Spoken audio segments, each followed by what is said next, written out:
Hi, my name is Charlotte and today I am going to show you how to make kind of a collage tree forest using just kind of really basic materials, so papers, a pen. If you have access to glue and scissors, brilliant, but if not, you can tear and you can do some basic drawing and mark making as well. So let's see how I get on. So to start your collage, you want to grab a magazine.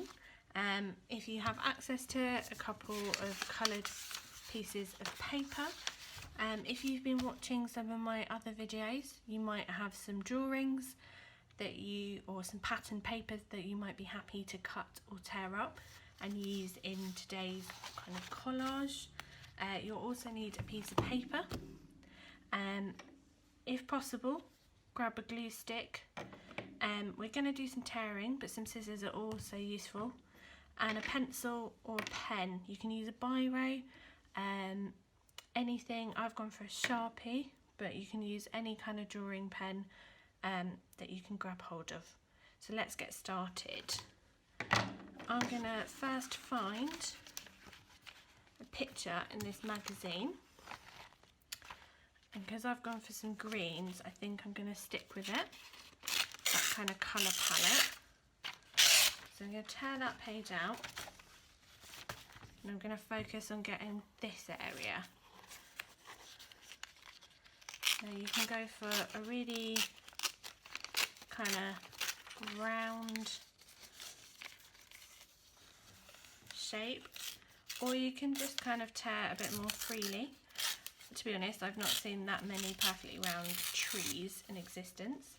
So there could be one. I might have another look through. Oh, this bit could look quite good.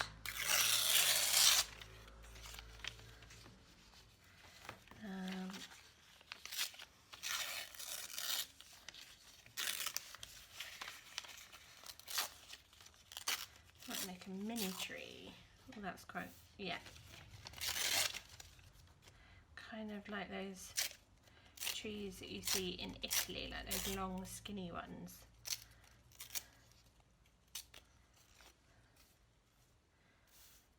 So if you did have scissors to hand, this is where you can cut out your tree shape like that. Let's have a look in this magazine and see what's in here. Oh, that is quite good.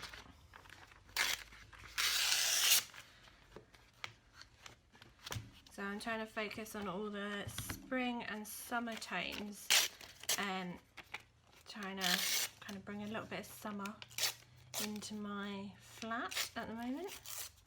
Oh, I've torn that one up a bit strange. Let's try again. There you go, I quite like that one. So I'm going to start building up my collage and I am going to start sticking mine down. However, if you don't have access to glue, you might just want to place them on a piece of paper and how you like them and just sort of leave them like that.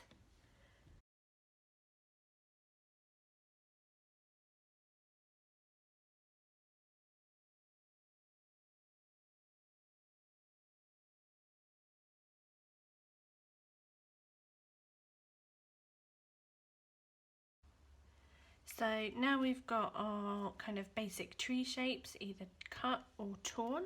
We're going to add in a little bit more detail. So we're going to do that with a Sharpie, or as I said before, a biro. You can use a pencil, whatever takes your fancy. So you're going to start by drawing your lines down the tree. And you can try different kind of marks and patterns. If you are feeling a little less confident in your drawing ability, I think it's always a very brave thing to draw in pen, and it's always a good thing to challenge yourself straight away. But sometimes it can be a bit scary. So if you fancy drawing in pencil first and then going over the lines in pen, you want to try and challenge yourself to make some different patterns in each tree as well. So each one becomes unique.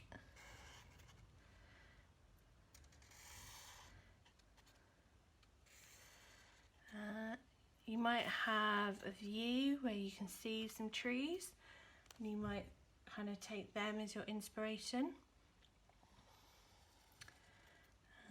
What should we do for this one? Let's do a bit more of a traditional multiple branches. And you can explore different colours on this, so you could kind of explore the different seasons. You could do lovely oranges and yellows for autumn. Any at the bottom ones, you want them to come off the page slightly, as if they're kind of starting to take root.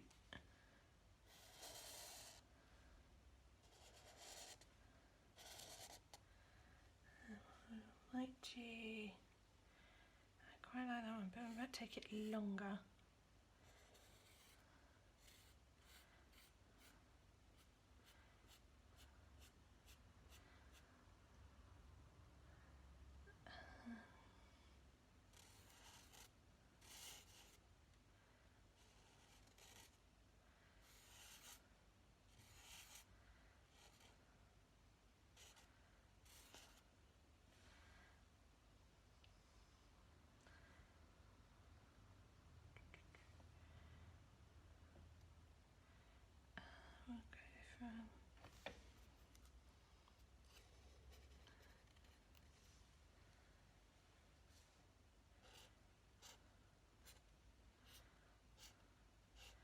I quite like the branches in this one, so I'm going to try and mirror that in my drawing.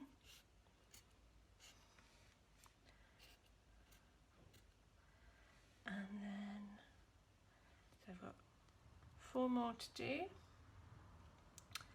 Let's do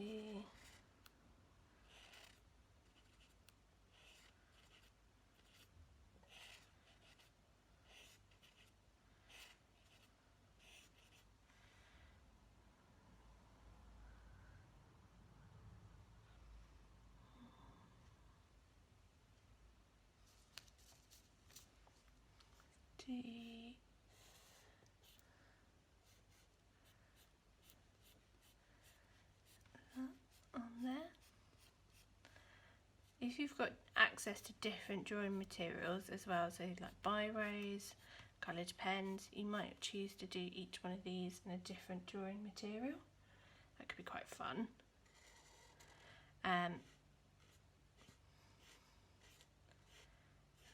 it'd be quite interesting to see the different effects on that. I think this one looks like a spider web now. And then last but not least, I think,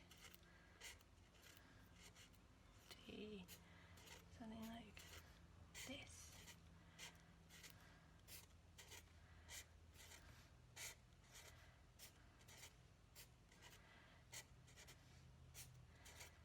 And then the forest I've created has really started to take shape. It's also a really fun way of playing with perspective, kind of going from small to big, and kind of playing around with different scales. I've just realised we've missed one, the big one at the back.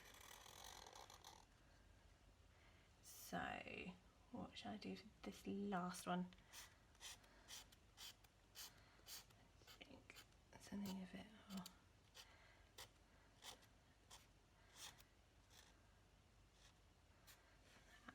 So yeah, it's a fun way of playing with perspective, kind of playing around with scale. It's a great way of exploring pattern and mark making, and just having a bit of fun with some collage as well. So that's my final one. So here it is, just a small selection of simple materials, and you can create something really beautiful, and something that also you can spend hours just sort of getting lost in, and just having a lot of fun making. So I'm going to leave you with some examples of some others for you to kind of feel more inspired to have a go. So thank you for watching, and hopefully I'll see you again soon.